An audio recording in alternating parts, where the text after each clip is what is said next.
Hi, ladies and gentlemen. My name is Christina from Movie Musings. Today I'll be reviewing Going the Distance. The Netflix synopsis is new couple Aaron, played by Drew Barrymore, and Garrett, played by Justin Long, don't want to end their summer fling just yet. But Aaron has to move across the country to finish school. As the bi-coastal lovers try to keep their relationship going, they experience the tricky challenges of living long distance. Directed by established documentary filmmaker Nanette Bernstein, this romantic comedy also stars Christina Applegate and Ron Livingston. Okay, so I saw the film and I did have certain expectations that it was going to be kind of cliched and whatnot. Not that I wasn't going to enjoy it, but I just, given the genre of the film, it's comedy and romance. But you know what? This film was actually funny because there were some very vulgar parts, and it seemed like nobody was shy about their own thoughts and whatnot. But something about the movie that I very much enjoyed is that it was realistic.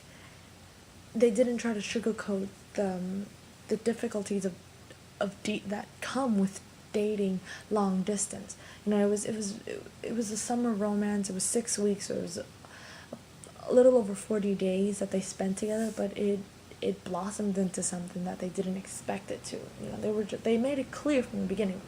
I'm leaving. I just want to have my fun, and they were okay with it. But you know, when you fall in love, you can't help that, now can you?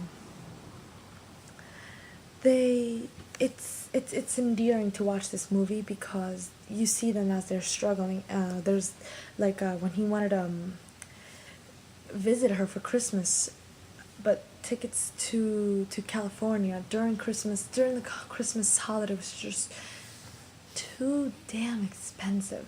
So they settled for talking over the phone and talking online. I find it funny that for people who were who had great sexual chemistry and all, they didn't figure out that they could use the phones to their advantage. Phone sex, you know, it took someone else who was in a long distance relationship to recommend that to them. And that was a very funny scene because it was just so awkward, and even though they were, you know, it's supposed to be a fantasy, so you just roll with it. They kept mixing reality with fantasy and asking questions like, wait, if we're doing it on an airplane bathroom, we're gonna get arrested, you know. But so it was very funny. As for Christina Applegate's character, she was one of my favorites because she was just so neurotic and high-strung and overprotective. So you know she meant well, but she had this power over Phil. Phil was her husband. He was just, oh my goodness, he was totally submissive and miserable, but he loved his wife all the same. I don't know, I think he just didn't like the idea of being married, but he wasn't going to get out, ever. And he would try to tell Garrett, do the things that you can while you're single before you're miserable and married. Run. I can't stop laughing as I'm remembering this movie, certain parts, because it had its quirks, like specifically a Charlie Chaplin impersonator who very much resembled Hitler, and he happened to resemble Hitler in front of some very angry Jews. That was just so silly and random.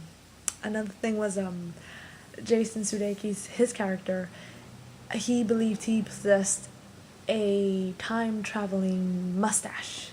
He didn't want cougars because he felt that they were just desperate women who wanted to feel young again. He wanted older attractive women who would do him because of his mustache, because they would be transported to a time of the 70s and 80s when they were coming into their sexual awakening, but they were not trying, and they were trying to relieve their youth. I don't know, his explanation didn't really make much sense, but it was so silly that you just had to laugh. His other roommate, Don, was just I don't know what his deal was. He was just so funny. He had an open door policy, which was pretty gross, and he wanted to drink a beer while he was taking a poo, and he was threatening them, you know, like, I can't reach, but, you know, I'm pooing at the same time. I don't know what's gonna happen. So I don't know, his friends, they laughed, and I was laughing, and everyone in the audience was laughing too. Because it's such a quagmire, this guy, but, you know, you gotta love him all the more for being so funny.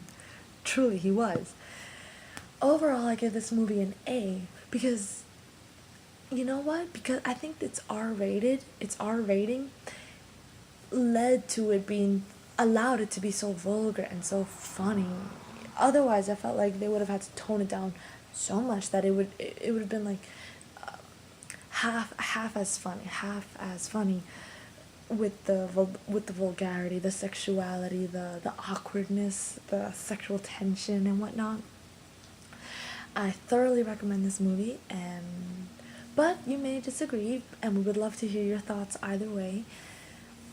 Also, if there's any movie that you're hesitant about, we'd be happy to, if you give us a recommendation through Movie Musings, or you can email us at christinasarajo@gmail.com. We would be more than happy to watch it and review it and give you some insight. Thank you very much. I'm Christina from Movie Musings. Enjoy the day.